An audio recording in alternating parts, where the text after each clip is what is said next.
오빠, 진짜 왜 그랬어? 뭘 왜 했냐고? 유나, 내가 지금 나한테 그걸 묻는 거야? 우리가 이혼한 지 벌써 반년이야. 그런데 왜 이제 와서 이런 짓을 하는데? 이혼했다고 다 끝난 게 아니야. 최소한 사람답게 굴었어야지. 내가 널 얼마나 믿었는데. 오빠, 난 한 번도 거짓말한 적 없어. 거짓말 안 했다고? 그럼 우리가 같이 살 때도 민지랑 그런 사이였냐? 아니, 그럼 언제부터야? 이혼하고 나서? 그래? 이혼하고 나서야. 유나, 너 진짜 대단하다. 너한테 사랑이란 게 대체 뭐야?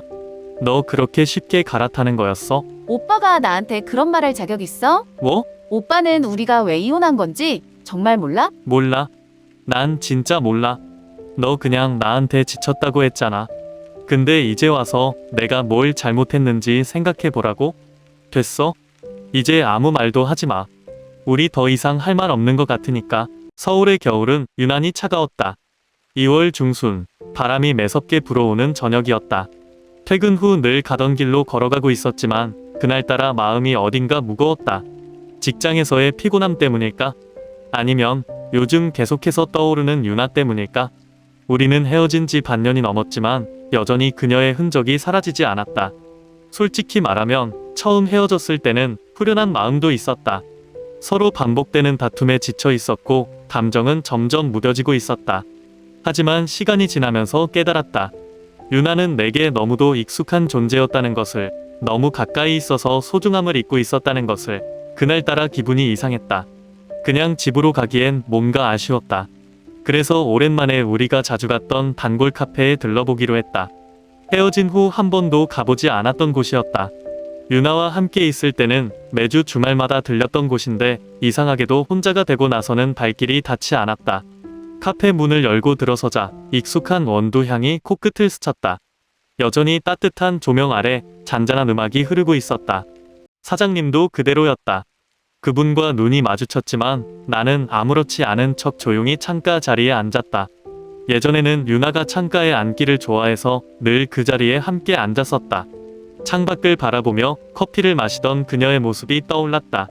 주문 도와드릴까요? 직원이 다가와 말을 걸었고 나는 평소처럼 아메리카노를 주문했다.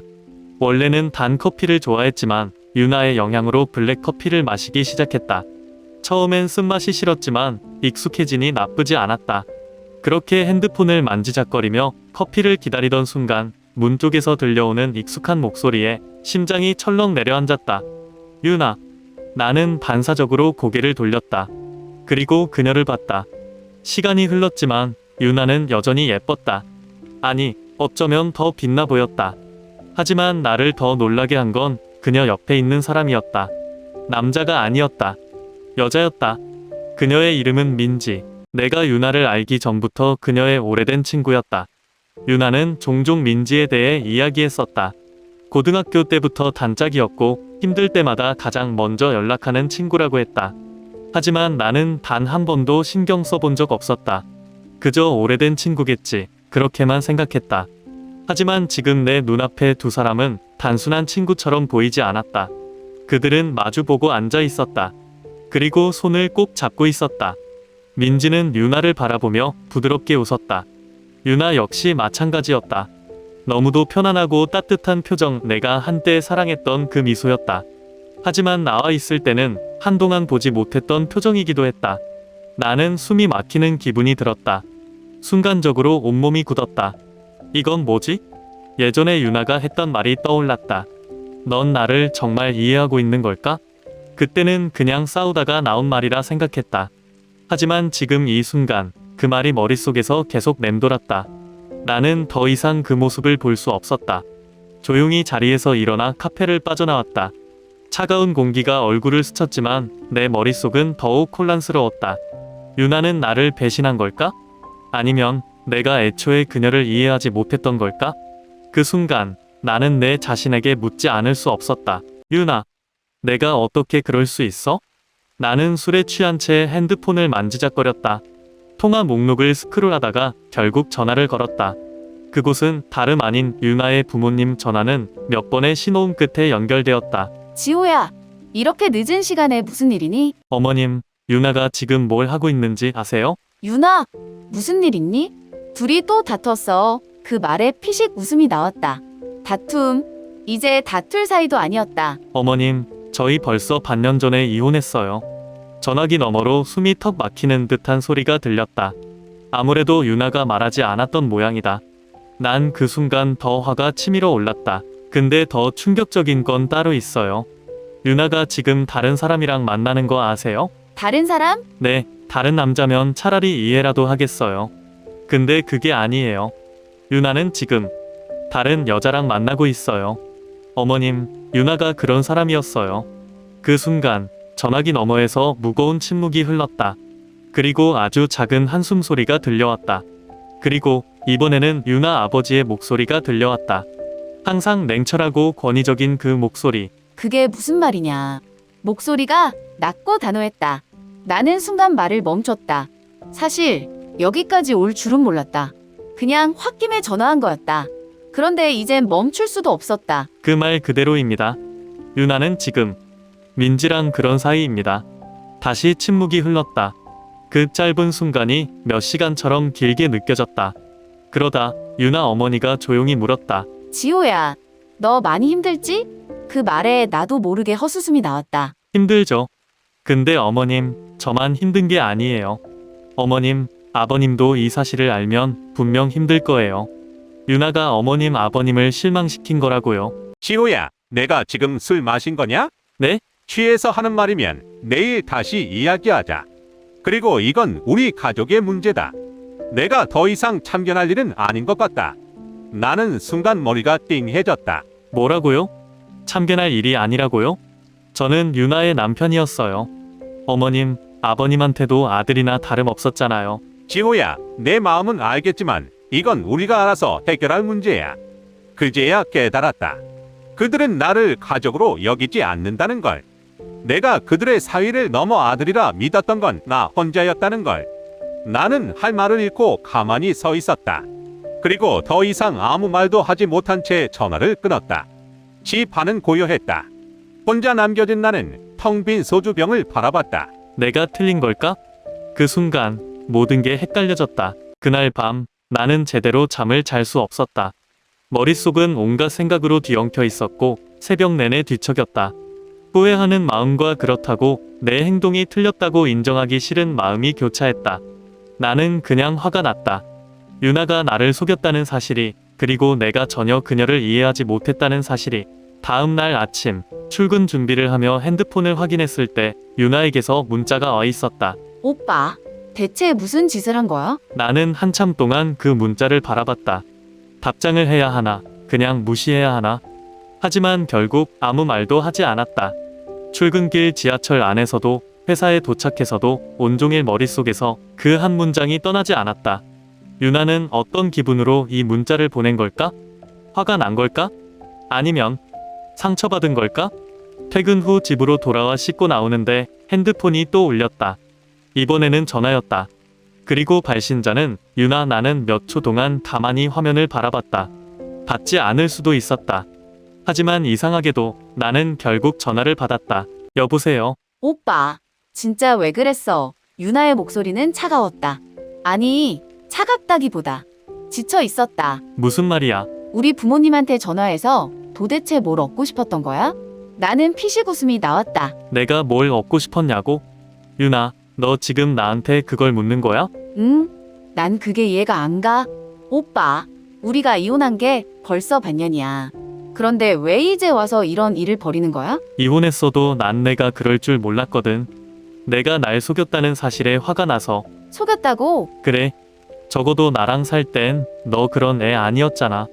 그 순간 유나가 한숨을 쉬었다. 그리고 잠시 말이 없었다. 오빠, 나 너한테 한 번도 거짓말한 적 없어.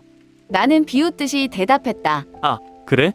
그럼 너 우리가 같이 살 때도 민지랑 그런 사이였어? 아니, 그럼 언제부터야? 이혼하고 나서. 이혼하고 나서? 유나, 이게 그렇게 쉬운 일이야? 그렇게 쉽게 다른 사람이랑 만날 수 있어? 오빠가 나한테 그런 말할 자격 있어?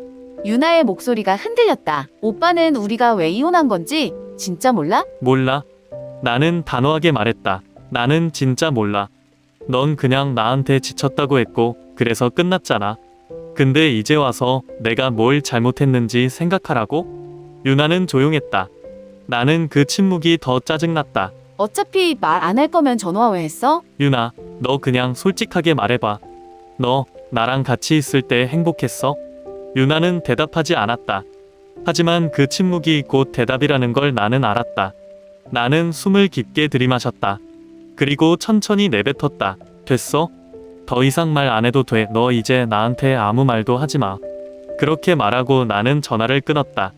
그런데도 한동안 핸드폰을 쥔 손을 놓을 수가 없었다. 그날 밤, 유나는 부산 부모님 댁으로 내려갔다. 버스를 타고 가는 내내 머릿속이 복잡했다. 사실 이번 명절에도 내려가지 않으려 했었다. 하지만 어머니가 직접 전화해서 이번엔 꼭 내려와야 한다고 하셨다. 그리고 그 말이 무엇을 의미하는지 유나는 너무나도 잘 알고 있었다. 부산 집에 도착한 건 저녁 8시가 조금 넘은 시간이었다. 오랜만에 오는 집이었지만 문을 열고 들어서는 순간부터 공기가 무거웠다. 거실에 계신 부모님은 표정부터가 좋지 않았다. 유나야, 앉아봐. 유나, 이게 다 무슨 일이야? 어머니의 물음에 유나는 잠시 침묵했다. 예상했던 대화였지만 막상 들으니 가슴이 답답했다. 어떤 일이요? 최대한 덤덤하게 되물었다. 하지만 어머니는 한숨을 쉬며 바로 본론으로 들어갔다. 내가 다른 여자랑 그런 사이래. 그게 사실이야. 유나는 그 순간 심장이 철렁 내려앉았다. 알고는 있었지만 막상 부모님의 입에서 그 말을 직접 들으니 숨이 막혔다. 아버지는 손에 쥐고 있던 신문을 식탁 위에 던지듯 내려놓았다. 유나야, 이게 다 무슨 소리냐? 유나는 잠시 숨을 들이마셨다. 그리고 담담하게 말했다. 누가 그런 말 했어요? 사실 묻지 않아도 알았다. 어머니는 코웃음을 치며 대답했다. 누구긴 누구야. 지호지. 그 사람이 왜 우리 집안일에 참견을 해요? 아버지가 바로 받아쳤다. 내가 그러지 않았으면 참견할 일도 없었겠지. 아빠, 이건 제 인생이에요. 내 인생이면 다야? 내가 우리 얼굴에 먹칠하는 건 생각도 안 해? 유나는 차갑게 웃었다. 아, 역시 그렇구나. 부모님은 제가 행복한지보다 남들이 우리 가족을 어떻게 보느냐가 더 중요하죠. 그 말에 어머니가 손을 떨며 물컵을 식탁에 내려놓았다. 유나야, 내가 왜 이러는지 모르겠어. 엄마는 내가 정상적인 가정을 이루고 아이도 낳고 그렇게 평범하게 살아가길 바랐어. 엄마한테는 그게 평범한 거지. 하지만 저한테는 아니에요. 그럼 넌 앞으로 어떻게 살 거야? 평생 남들한테 손가락질 받으며 살겠다는 거야? 전혀 신경 안 써요. 그 말에 아버지가 주먹으로 식탁을 내리쳤다. 이제 보니 내가 완전히 미쳤구나. 어머니는 두 손을 모으고 간절한 눈빛으로 유나를 바라보았다. 유나야, 제발 정신 차려. 내가 지금 뭘 하는 건지 몰라서 그래. 이건 일시적인 감정이야. 시간이 지나면 달라질 거야. 아니요, 엄마. 이건 감정이 아니에요. 그냥 제 모습일 뿐이에요. 넌 우리를 실망시켰어. 어머니의 말에 유나는 씁쓸하게 웃었다. 부모님이 저를 실망스러워하는 건 처음이 아니잖아요. 지호한테 배신당했을 때 제가 얼마나 힘들었는지 부모님은 아세요? 유나는 부모님을 똑바로 바라보며 말했다. 제가 어떤 기분이었는지, 얼마나 아팠는지 한 번이라도 생각해 보셨어요? 어머니는 당황한 표정을 지었지만 아버지는 여전히 단호한 목소리였다. 그렇다고 해서 다른 여자랑 그런 관계를 맺겠다는 게 말이 되냐? 왜 안 돼요? 저를 속이지 않고 저를 진심으로 사랑해주는 사람이 여자라면 안 되는 거예요. 그건 말이 안 되는 소리야. 내가 순간 감정적으로 흔들린 거야. 시간이 지나면 깨닫게 될 거다. 유나는 고개를 저었다. 아빠, 이건 감정이 아니에요. 그냥 제 모습이에요. 지호가 저를 사랑했던 건 맞을 수도 있죠. 하지만 그는 저를 이해하지 않았어요. 저는 단 한순간도 온전히 저 자신일 수 없었어요. 하지만 민지는 달랐어요. 그녀는 저를 있는 그대로 받아줬어요. 아버지는 분노로 손을 떨었다. 무슨 개소리야? 내가 그 여자한테 홀려서 지금 정신을 못 차리는 거야. 유나는 피식 웃었다. 홀렸다고요? 아니에요. 아빠, 오히려 이제야 정신이 똑바로 든 것 같아요. 어머니는 손을 덜덜 떨며 한숨을 쉬었다. 그리고 결국 눈물을 흘리며 말했다. 유나야, 엄마가 부탁할게. 다시 한번 생각해봐. 이건 내 미래가 걸린 일이야. 평생 후회하게 될지도 몰라. 유나는 조용히 어머니를 바라보았다. 그리고 작은 미소를 지었다. 엄마, 저 지금처럼 행복했던 적 없어요. 그건 내가 지금 착각하고 있는 거야. 사람들한테 손가락질 받고 평범한 가정을 꾸리지 못하면 나중에 내가 감당할 수 있겠어? 엄마, 평범한 게 행복의 기준은 아니에요. 저는 제가 원하는 삶을 살고 있을 뿐이에요. 어머니는 울음을 참지 못하고 흐느꼈다. 아버지는 여전히 분노를 사귀지 못한 채 주먹을 꽉 쥐고 있었다. 유나는 한숨을 쉬고 자리에서 일어났다. 엄마, 아빠, 저도 부모님을 사랑해요. 하지만 부모님을 만족시키기 위해 평생을 희생하며 살 수는 없어요. 그 말을 남기고 유나는 조용히 가방을 들었다. 그리고 문 쪽으로 걸어갔다. 어머니의 떨리는 목소리가 유나를 붙잡았다. 유나야, 제발 가지 마. 유나는 잠시 멈칫했다. 하지만 돌아보지는 않았다. 미안해요, 엄마. 그렇게 말한 뒤 그녀는 조용히 문을 열고 나섰다. 부산의 차가운 밤 공기가 온몸을 감쌌다. 하지만 유나는 처음으로 어깨를 짓누르던 무언가가 사라지는 듯한 기분이 들었다. 가 와 있었다. 난 그녀가 화를 내거나 나에게 그만하라고 애원할 거라 생각했다. 혹은 원망 섞인 말이라도 하겠지 싶었다. 하지만 예상과 전혀 다른 내용이었다. 고마워, 지호 덕분에 이제 내가 더 이상 두려워할 필요 없다는 걸 깨달았어. 순간 손에 힘이 들어갔다. 핸드폰을 꽉 쥐면서도 난 아무 말도 할 수 없었다. 내가 원했던 게 이런 거였을까? 난 그녀를 괴롭게 만들고 싶었다. 나처럼 힘들고 나처럼 아파했으면 했다. 하지만 유나는 오히려 나로 인해 해방감을 느꼈다. 나는 한참 동안 화면을 바라봤다. 그리고 결국 답장을 보내지 않았다. 그녀는 앞으로 나아가고 있었다. 그런데 나는 여전히 과거에 갇혀 있었다. 그녀를 탓하고 원망하면서도 결국 스스로를 후회하고 있는 가장 비겁한 인간이 되어 있었다. 시간이 흘렀다. 하지만 내 마음속 상처는 아물지 않았다. 처음에는 시간이 지나면 유나를 잊을 수 있을 거라 믿었다. 그런데 이상하게도 시간이 흐를수록 더 선명해졌다. 길을 걷다가 문득 익숙한 골목을 지나칠 때, 함께 가던 단골 분식집을 볼 때, 한겨울에 손을 꼭 잡고 걷던 거리를 다시 지날 때, 모든 것이 그대로인데 그 안에 유나만 없었다. 나는 깨달았다. 그녀를 잊은 게 아니라 내 기억 속에 그녀를 계속 살게 하고 있었다는 걸. 그러던 어느 날이었다. 퇴근하고 집에 돌아와 현관문을 열자 바닥에 작은 봉투 하나가 놓여 있었다. 누가 둔 건지 몰라서 무심코 집어들었는데 발신인을 본 순간 손이 떨렸다. 송유나. 유나? 가슴이 두근거렸다. 순간적으로 여러 생각이 스쳤다. 갑자기 연락한 이유가 뭘까? 혹시 후회라도 하는 걸까? 조심스럽게 봉투를 열고 안을 들여다봤다. 그리고 그 순간 가슴이 철렁 내려앉았다. 결혼식 청첩장, 숨이 막히는 기분이었다. 나는 무심코 손으로 가슴을 눌렀다. 그곳이 묵직하게 아팠다. 유나는 정말로 나 없이도 괜찮은 거구나. 그녀는 앞으로 나아갔다. 그리고 나는 여전히 제자리였다. 결혼식은 화려하지 않았다. 소박하고 조용한 분위기였다. 초대받은 사람들은 많지 않았고 대체로 가족과 가까운 친구들 뿐이었다. 나는 초대를 받았지만 가야 할지 한참을 고민했다. 정말로 가는 게 맞을까? 가서 내가 얻는 게 있을까?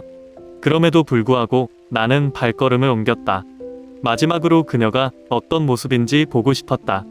멀리서 식장을 바라봤다. 유나는 순백의 드레스를 입고 있었다. 화려한 장식도 과한 메이크업도 없었다. 그런데도 너무 아름다웠다. 내가 알던 그 모습 그대로였다. 그리고 그녀의 손을 잡고 있는 사람, 민지. 두 사람은 서로를 바라보며 웃고 있었다. 나는 그제야 깨달았다. 내가 한 번도 보지 못한 유나의 표정을. 그녀는 지금 너무도 행복해 보였다. 그런 미소를 짓는 유나는 내가 함께했던 몇 년 동안 한 번도 본 적이 없었다. 나는 더 이상 볼 수 없었다. 식이 끝나기도 전에 조용히 자리를 떠났다. 서울의 거리는 여전히 바쁘게 움직이고 있었다. 수많은 사람들이 오가고 자동차 소리가 울려 퍼지고 있었다. 그런데도 내 발걸음은 무거웠다. 문득 떠올랐다. 나는 한때 모든 것을 가졌었다. 그리고 그 모든 것을 내 손으로 망가뜨렸다. 지금 이 순간 유나는 행복하다. 하지만 나는 여전히 그녀를 가슴에 묻고 있다. 세상에서 가장 아픈 일은 그 사람이 얼마나 소중한지 너무 늦게 깨닫는 것인지도 모른다. 몇 달이 지나고 나는 결국 서울을 떠나기로 결심했다. 회사에 지방 발령을 신청했고 마침 적당한 자리가 있었다. 특별히 어디로 가고 싶었던 건 아니지만 적어도 유나와의 기억이 남아있지 않은 곳이면 됐다. 그렇게 나는 전라도 광주로 내려왔다. 서울에서의 삶과는 많이 달랐다. 번잡한 도시를 벗어나니 숨통이 트이는 것 같기도 했고 새로운 환경에서 새로운 사람들을 만나니 기분도 한결 나아졌다. 하지만 혼자 집으로 돌아와 불을 끄고 누우면 여전히 유나가 떠올랐다. 정말 시간이 해결해 주는 걸까? 어느 날 퇴근 후 혼자 카페에 들렀다.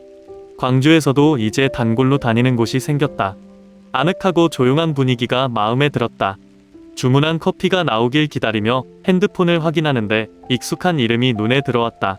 송유나. 나는 순간 심장이 멎는 줄 알았다. 오빠, 잘 지내? 그 한 줄 너무나 짧은 메시지였지만 내 머릿속에는 수많은 감정이 스쳐 지나갔다. 이제 와서 왜? 무슨 생각으로 연락한 걸까? 결혼 생활이 힘든 걸까? 아니면 단순히 안부가 궁금했던 걸까? 나는 한참 동안 답장을 쓰지 못하고 화면만 바라봤다. 잘 지내? 나는 솔직하게 대답할 수 없었다. 잘 지낸다고 하면 거짓말 같았고 힘들다고 하면 미련을 못 버린 사람처럼 보일 것 같았다. 결국 나는 손가락을 움직여 짧게 답장을 보냈다. 응, 잘 지내. 고마워. 그렇게 보내고 핸드폰을 뒤집어 놓았다. 창밖으로 해가 지고 있었다. 붉은 노을이 퍼지는 하늘을 보면서 생각했다. 이제 정말 끝났구나. 나는 서울을 떠났고 유나는 새로운 삶을 시작했다. 서로 다른 길을 걷고 있었다. 하지만 아마도 이후에는 평생 가슴 한구석에 남아 있을지도 모른다.